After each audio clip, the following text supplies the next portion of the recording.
Menstrual cycle. Menstrual cycle क्या है? Cyclic event in which periodic shedding of uterine endometrium. जो menstrual cycle है उसमें क्या होता है कि पीरियोडिक शेडिंग होती है, मतलब एक एपिसोड्स में एवरी 28 डेज के बाद अप्रॉक्स। तो साइक्लिक इवेंट है। साइक्लिक इवेंट मतलब कि ये रिपीट होता है, इन विच इसमें पीरियोडिक शेडिंग होती है। यूटेरिन एंडोमेट्रियम मतलब जो यूट्रस है उसकी इनर मोस्ट लेयर जो होती है एंडोमेट्रियम, वो टूट जाती है और उसकी शेडिंग होती है। तो मेंस्ट्रुअल साइकिल क्या है? साइक्लिक इवेंट है जिसमें पीरियोडिक शेडिंग होती है यूटेरिन एंडोमेट्रियम की। अब मेंस्ट्रुअल साइकिल में तो क्या होता है कि एंडोमेट्रियम जो है यूट्रस की और जो ओवम है वो टूट के उसकी शेडिंग हो जाएगी वेजाइनल ओपनिंग के थ्रू। और ये है मेंस्ट्रुअल साइकिल। अब मीनार्क क्या होता है? मीनार्क का मतलब होता है ऑनसेट ऑफ प्यूबर्टी, या फिर कह सकते हैं कि मेंस्ट्रुअल साइकिल का स्टार्ट होना। जैसे कि जब अप्रॉक्स 11, 12, 13, 14 की एज में एक फीमेल जो है उसके प्यूबर्टी जब स्टार्ट होगी, तो ऑनसेट ऑफ प्यूबर्टी, जब प्यूबर्टी स्टार्ट होगी तो मेंस्ट्रुअल साइकिल जब स्टार्ट होगा प्यूबर्टी में, तो उसे कहते हैं मीनार्क। मीनार्क मतलब बिगिनिंग ऑफ मेंस्ट्रुअल साइकिल। अब ये है मीनोपॉज। मीनोपॉज क्या होता है? Stoppage of menstrual cycle. Stoppage of menstrual cycle, एक फीमेल जो है उसकी जो प्यूबर्टी की एज होगी अप्रॉक्स 12, 13 जो भी है, तो प्यूबर्टी की एज, प्यूबर्टी का जब ऑनसेट होगा, मतलब जब पहली बार जो मेंस्ट्रुअल साइकिल स्टार्ट होगा उसे कहेंगे menarche, beginning of menstrual cycle. और जब ये बंद होगा, मतलब stoppage of menstrual cycle is menopause. अब मेंस्ट्रुअल साइकिल में मेंसेस का मतलब है, मेंसेस मतलब मंथ, तो एवरी 28 डेज के बाद अप्रॉक्स 28 डेज के बाद रिपीट होती है मेंस्ट्रुअल साइकिल। तो इसलिए 28 डेज जो है वो अप्रॉक्स 1 मंथ के बराबर है, तो उसको मंथ, मेंसेस का मतलब होता है मंथ। अब stages of menstrual cycle. Menstrual cycle की क्या क्या स्टेजेस हैं? फीमेल बॉडी जो है या जो रिप्रोडक्टिव सिस्टम है या ये जो मेंस्ट्रुअल साइकिल है, ये साइकिल 28 डेज को 1 मंथ मानकर चलती है। मतलब कि अप्रॉक्स जो 1 मंथ है वो 30 या 31 डेज का होता है हमारे लिए, लेकिन जो मेंस्ट्रुअल साइकिल है वो 28 डेज के कॉन्सेप्ट पर चलेगा। तो यहाँ पे हमने एक 1 मंथ का, अगर हम एक पिक्चर लेते हैं ग्राफ कि 28 डेज का हम एक मंथ लेते हैं, जिसमें हम देखेंगे कि मेंस्ट्रुअल साइकिल किस तरह से रिपीट होगा और मेंस्ट्रुअल साइकिल की क्या क्या स्टेजेस हैं, कब एग बनेगा, एंडोमेट्रियम बनेगा, फिर वो टूटेगा, उसकी शेडिंग होगी, फिर दोबारा कैसे बनेगा, कैसे रिपीट होगा। तो स्टेजेस ऑफ मेंस्ट्रुअल साइकिल में क्या होता है कि हम एक मंथ का एक एग्जांपल लेते हैं अगर, तो ये एक जो 28 डेज का मंथ है, तो ये हो गई 1 तारीख और ये हो गई 28 तारीख। मतलब ये 1 मंथ में हम देखते हैं कि एक मंथ में मेंस्ट्रुअल साइकिल की क्या क्या स्टेजेस आ जाती हैं। तो हमने जो एक मंथ लिया है वो लिया है 28 दिन का, 28 डेज का, 1 तारीख से 28 तारीख तक की हम स्टेजेस देखेंगे मेंस्ट्रुअल साइकिल की क्या क्या होता है। तो जिसमें से 1 तारीख से लेके 7 तक, ये 7 दिन हो गए। 7 तारीख से लेके 14 तक ये फिर से 7 दिन हो गए। 14 तारीख से लेके 28 तारीख तक के बीच के हो जाएंगे 14 दिन। तो इस तरह से ये बीच बीच की डेट है। तो अब 1 तारीख से 28 तारीख तक का हमने एक मंथ लिया है। इस एक मंथ में हम देखेंगे कि stages of menstrual cycle, menstrual cycle की क्या क्या स्टेजेस होंगी। तो सबसे पहले क्या होता है कि जो एंडोमेट्रियम है यूट्रस के अंदर, जो एंडोमेट्रियम बन चुकी है, एंडोमेट्रियम जो है यूट्रस की इनर मोस्ट लेयर। एंडोमेट्रियम क्यों बनती है? क्योंकि एंडोमेट्रियम के अंदर इम्प्लांट हो सके, फीटस ग्रोथ कर सके। तो जो एंडोमेट्रियम जो यूट्रस के अंदर बन चुकी है और जो ओवम बन चुका है, तो ओवम और एंडोमेट्रियम जो है वो जब टूटेंगे तो उनके टूटने का अप्रॉक्स डेज माने जाते हैं 7 डेज या 1 वीक। तो एक मंथ में क्या क्या बदलाव, क्या क्या चेंजेस होते हैं मेंस्ट्रुअल साइकिल में, क्या क्या स्टेजेस होती हैं, वो हम 1 से 28 तारीख के बीच में, मतलब एक मंथ में देख रहे हैं कि क्या क्या हो जाएगा। तो 1 तारीख से लेके 7 तारीख तक ये ग्राफ नीचे गिर रहा है, ये लाइन नीचे जा रही है, इसका मतलब कोई चीज टूट रही है, ऊपर जा रही है इसका मतलब बन रही है। तो 1 तारीख से 7 तारीख तक एंडोमेट्रियम की शेडिंग हो रही है, मतलब एंडोमेट्रियम जो है और ओवम वो टूट रहे हैं। तो 1 तारीख से 7 तारीख तक इस फेज को हम क्या कह देंगे कि ये मेंस्ट्रुअल फेज चल रहा है। मेंस्ट्रुअल फेज मतलब ब्लीडिंग फेज। तो इसमें क्या होगा कि 1 तारीख से 7 तारीख तक एंडोमेट्रियम और ओवम की शेडिंग हो रही है वेजाइनल ओपनिंग से। 1 तारीख से 7 तारीख का मतलब क्या हुआ, 1 वीक हुआ। तो 1 तारीख से 7 तारीख तक मेंस्ट्रुअल फेज हो गया ये, मतलब जो मेंस्ट्रुअल साइकिल जिसे हम कहते हैं मेंस्ट्रुअल फेज हो गया ये। 1 तारीख से 7 तारीख तक धीरे धीरे एंडोमेट्रियम और ओवम की शेडिंग हो गई। अब क्या होगा कि अब जो एंडोमेट्रियम है वो फिर से बनना जब शुरू होगी दोबारा, तो अब एंडोमेट्रियम फिर से बनने लगेगी और ओवम भी फिर से बनेगा। तो ये 7 तारीख से ये बनना शुरू होगा। ये लाइन ऊपर जा रही है, इसका मतलब ये बन रहा है। अब यहाँ पे जब 14 तारीख आई, इसका मतलब 1 वीक में, अगर 7 तारीख से 14 तारीख तक के हम दिन काउंट करेंगे, दिन गिनेंगे, तो ये भी 1 वीक हो गया। जैसे यहाँ पे 1 तारीख से 7 तारीख तक तो ओवम और एंडोमेट्रियम टूटते रहे, मतलब ये मेंस्ट्रुअल फेज चला, ब्लीडिंग फेज। तो इसको 1 से 7 की डेट के बीच के दिन अगर हम काउंट करेंगे तो वो 1 वीक हो गया। मतलब 1 वीक तक का होता है मेंस्ट्रुअल जो है वो फेज ड्यूरेशन। अब 7 से लेके 14 की जो डेट रहेगी, इतने दिन में ओवम और एंडोमेट्रियम दोबारा बनते रहेंगे। मतलब ओवम एग भी बनेगा फिर से, और जो एंडोमेट्रियम है यूट्रस के अंदर वाली लेयर वो भी बनेगी। तो 7 से और 14 की डेट तक बनते रहेंगे ये। तो हम 7 से 14 तक की डेट अगर देख रहे हैं तो भी 1 वीक ही हो रहा है। जैसे 1 से 7 तक 1 वीक हुआ था, तो 7 से 14 तक 1 वीक, मतलब 1 वीक में ये टूट गए और 1 वीक में ये दोनों चीज दोबारा बन जाएंगी। अब क्या होगा कि दोबारा ये बन गई, तो हमने ओवेरी में पढ़ा कि जब एग जो है ओवम ओवेरी में बन के मैच्योर हो जाता है एग कंप्लीट तरह से, तो फिर वो ओवम, वो एग ओवेरी से ऑस्टियम अपर्चर के द्वारा यूट्रस में ट्रांसफर हो जाता है, जिसे हम ओव्यूलेशन कहते हैं। तो क्या होता है कि जो ओवेरी है, ओवेरी में एग बनता है। एग बनने के बाद जो है ओवेरी से ऑस्टियम अपर्चर के द्वारा एग यूट्रस में चला जाता है। अब ओवेरी से एग का यूट्रस में जाना, इस प्रोसेस को ओव्यूलेशन कहते हैं। तो जिस दिन एग कंप्लीट पूरी तरह से बन जाएगा, तभी तो वो ओवेरी से यूट्रस में जाएगा, ट्रांसफर होगा। तो जब वो जाता है ओवेरी से एग यूट्रस में, उस जाने की प्रोसेस को ओव्यूलेशन कहते हैं। तो अब 7 से 14 डेज जो डेट आई, तब तक वो एंडोमेट्रियम भी दोबारा से बन गई यूट्रस के अंदर और एग भी बन गया। तो अब एग का ओव्यूलेशन हो जाएगा 14 वाली डेट को, 14 तारीख को। क्यों? क्योंकि अब तो एग ओवेरी में कंप्लीट बन गया, तो अब उसका इस दिन 14 तारीख को ओव्यूलेशन हो गया। मतलब यूट्रस में अब आ गया एग, और एंडोमेट्रियम तो यूट्रस की लेयर है ही। तो हमने 1 तारीख से 28 तारीख तक के हम पूरे मंथ में होने वाली स्टेजेस देख रहे हैं मेंस्ट्रुअल साइकिल की। तो 1 से 7 तारीख तक तो क्या हुआ था कि एंडोमेट्रियम और एग दोनों टूटते रहे थे, मतलब मेंस्ट्रुअल फेज चलता रहा था यहाँ पे, ब्लीडिंग फेज।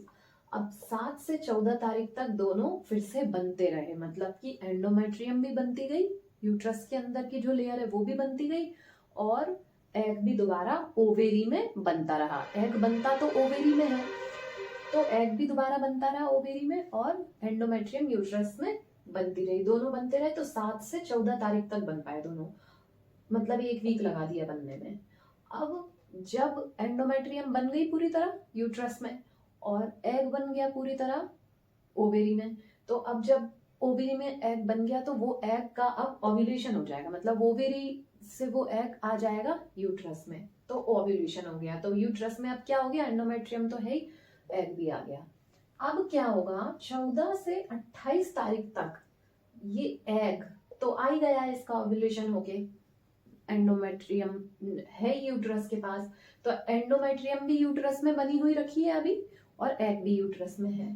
तो अब ये क्या करेंगे, तो यहाँ से हमने ग्राफ देखा कि इसकी तरह अब ये यहाँ से ना तो ये टूट रहा है, मतलब ना तो ये नीचे गिर रहा है ग्राफ, ना ऊपर जा रहा है, ये तो सीधा सीधी लाइन चलती जा रही है। सीधे का मतलब है कि ना वो चीज टूट रही है ना बन रही है। जैसे कि हमने देखा था कि 1 से 7 तारीख तक ये लाइन नीचे आ रही है, ग्राफ नीचे आ रहा है, इसका मतलब एग और एंडोमेट्रियम टूट रहे थे मेंस्ट्रुअल फेज में 1 वीक तक। अब 7 से 14 तारीख तक देखा हमने कि लाइन ऊपर जा रही है, मतलब कि ये एग और एंडोमेट्रियम बन रहे थे। अब ओव्यूलेशन होने के बाद मतलब कि एंडोमेट्रियम भी बन गई, एग भी आ गया यूट्रस में। अब ना तो ये टूट रहे ना ये बन रहे, मतलब कि ये होल्ड हो गए कांस्टेंट। तो ये अब सीधी लाइन चल रही है, कहाँ कब से कब तक, 14 से 28 तारीख तक ये ऐसे ही रहेगा होल्ड, मतलब कि कुछ नहीं होगा। तो 14 से 28 तारीख तक तो 2 वीक हो जाएंगे, अगर हम काउंट करेंगे तो 14 दिन हो जाएंगे। जैसे यहाँ पे 1-1 वीक हो रहे थे, 14 से 28 तारीख तक के दिन गिनेंगे तो 14 डेज हो जाएंगे, मतलब 2 वीक। तो 2 वीक तक ना तो वो एग टूटता है और ना ही एंडोमेट्रियम टूटती है। तो इस ड्यूरेशन में जो एंडोमेट्रियम है वो क्या करती रहती है कि एंडोमेट्रियम का प्रोलिफरेटिव फेज चलता रहता है, सॉरी एंडोमेट्रियम का सीक्रेटरी फेज चलता रहता है। सीक्रेटरी फेज मतलब कि एंडोमेट्रियम जो है वो और ज्यादा स्ट्रॉन्ग होने लग जाती है एम्ब्रियो के इम्प्लांटेशन के लिए। उसमें जो ब्लड वेसल्स हैं, जो ग्लैंड्स हैं, न्यूट्रिशन, ये सब जो एंडोमेट्रियम है वो और ज्यादा प्रोलिफरेट होने लग जाती है। क्यों?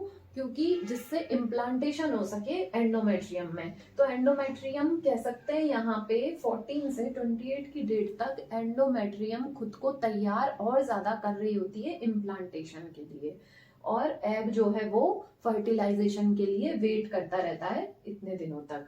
अब जब 28 के बाद 29 तारीख होगी तो यहाँ वाली साइकिल ये फिर से रिपीट होने लगेगी ना, कि अब ये 28 तक तो वेट किया, अब इसके बाद एग और एंडोमेट्रियम दोनों टूट जाएंगे। इसीलिए यहाँ पे ये लाइन गिरी हुई बताई गई है कि अब फिर से ये गिरने लगेंगे। जैसे यहाँ पे 1 वीक तक गिरी लाइन, मतलब कि अब ये ग्राफ गिरेगा, मतलब ये एंडोमेट्रियम और एग टूटने लगेंगे और इसके बाद फिर बनेंगे, फिर होल्ड करेंगे। तो हम इसको फिर से समझते हैं कि stages of menstrual cycle. Menstrual cycle की स्टेजेस क्या होती हैं, एक मंथ में देखते हैं कि 1 से 28 फीमेल जो रिप्रोडक्टिव सिस्टम है, मतलब मेंस्ट्रुअल साइकिल जो है वो 28 डेज का मंथ लेकर चलती है। तो 1 से 7 की डेट तक एंडोमेट्रियम और एग टूटते रहे, मेंस्ट्रुअल फेज चला।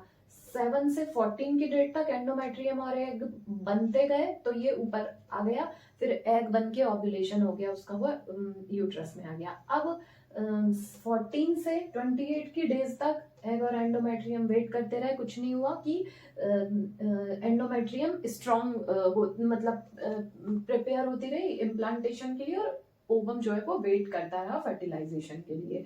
अब अगर स्पर्म जो है वो एंटर करता है फीमेल बॉडी में, इस वक्त अगर स्पर्म एंटर करता है तो फिर क्या होगा कि फर्टिलाइजेशन हो जाएगा ओवम का, प्रेगनेंसी हो जाएगी। तो फिर ये मेंस्ट्रुअल साइकिल उस प्रेगनेंसी की ड्यूरेशन में बंद ही हो जाएगी टेम्पोरेरी।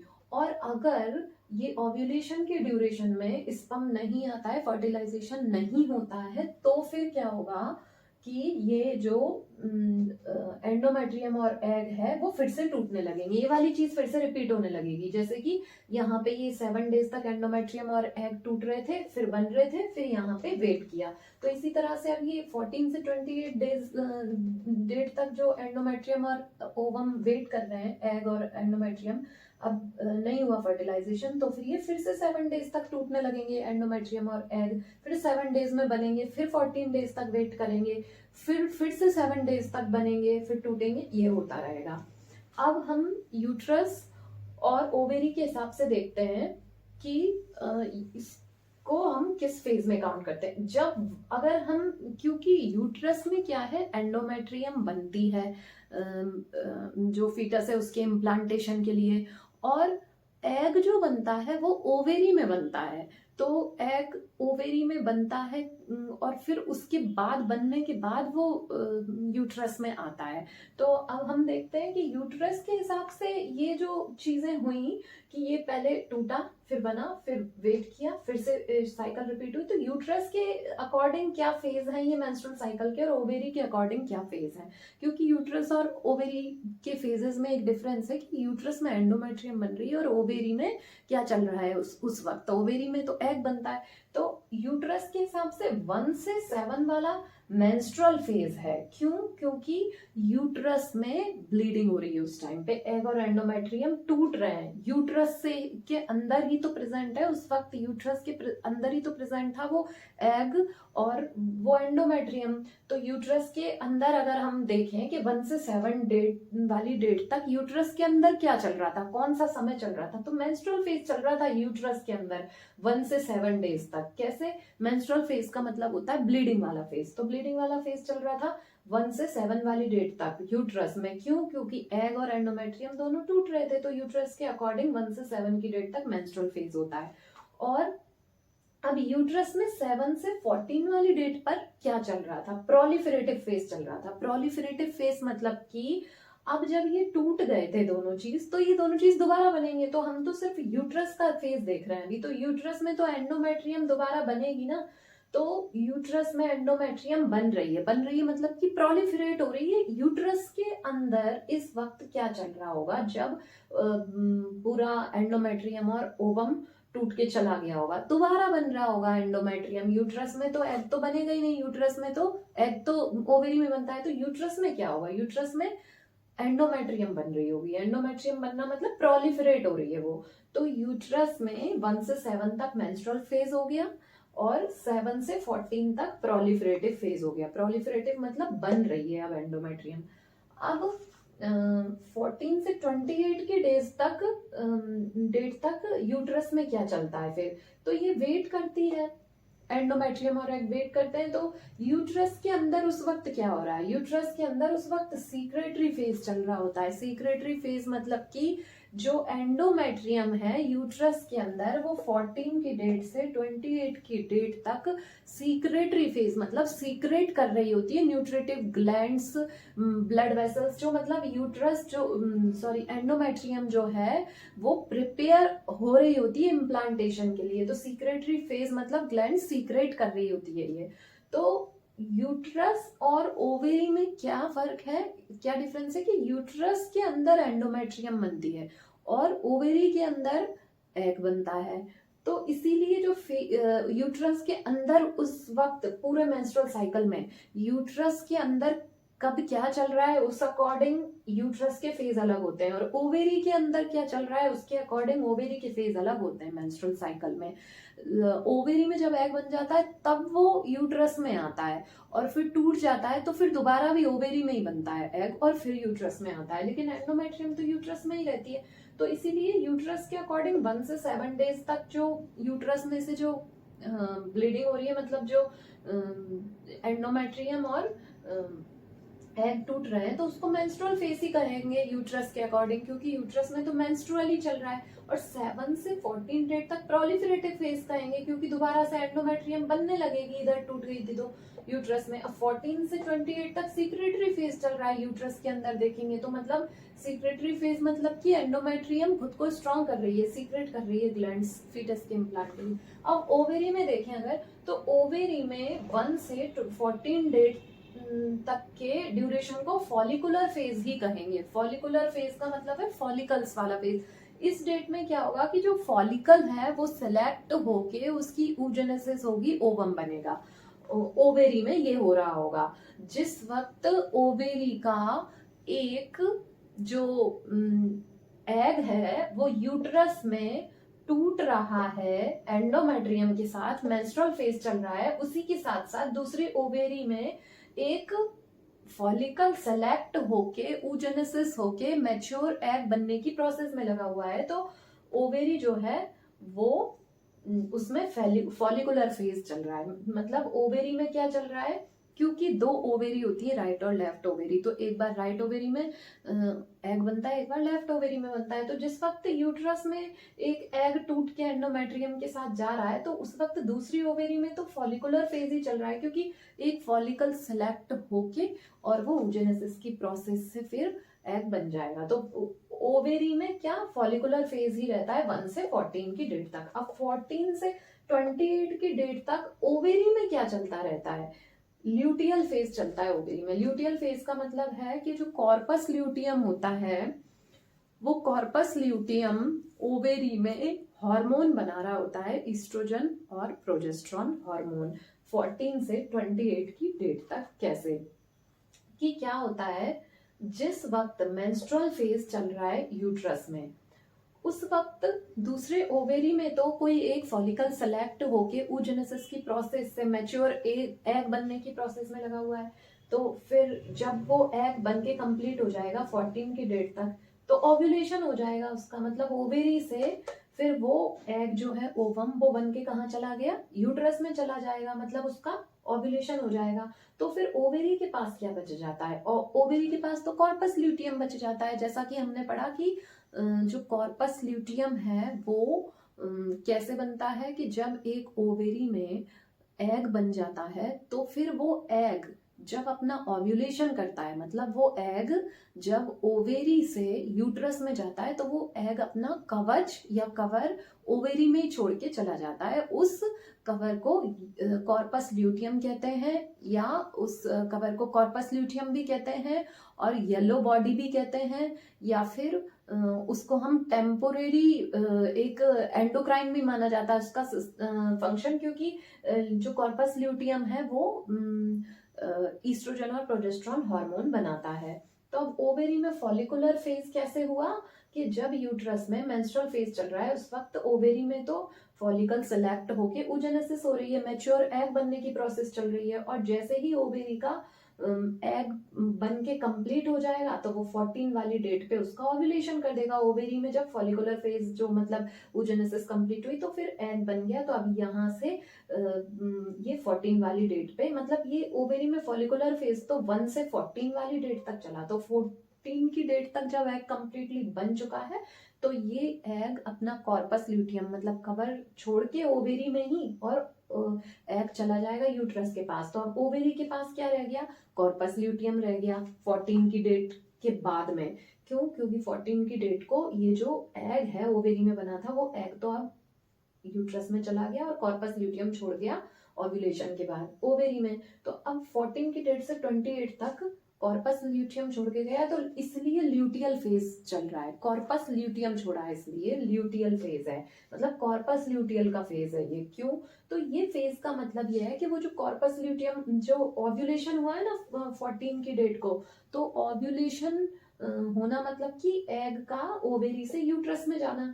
तो अब वो कवर छोड़ गया, उस कवर का नाम है कॉर्पस ल्यूटियम, तो कॉर्पस ल्यूटियम के नाम पे हो गया ल्यूटियल फेज। तो ल्यूटियल फेज में क्या हो रहा होता है कि जो वो बचा हुआ जो कॉर्पस ल्यूटियम है, वो कॉर्पस ल्यूटियम जिसे हम येलो बॉडी भी कहते हैं, तो जो कॉर्पस ल्यूटियम है वो कॉर्पस ल्यूटियम ईस्ट्रोजन और प्रोजेस्टेरॉन हार्मोन बना बना के फीमेल बॉडी को सप्लाई करता रहेगा।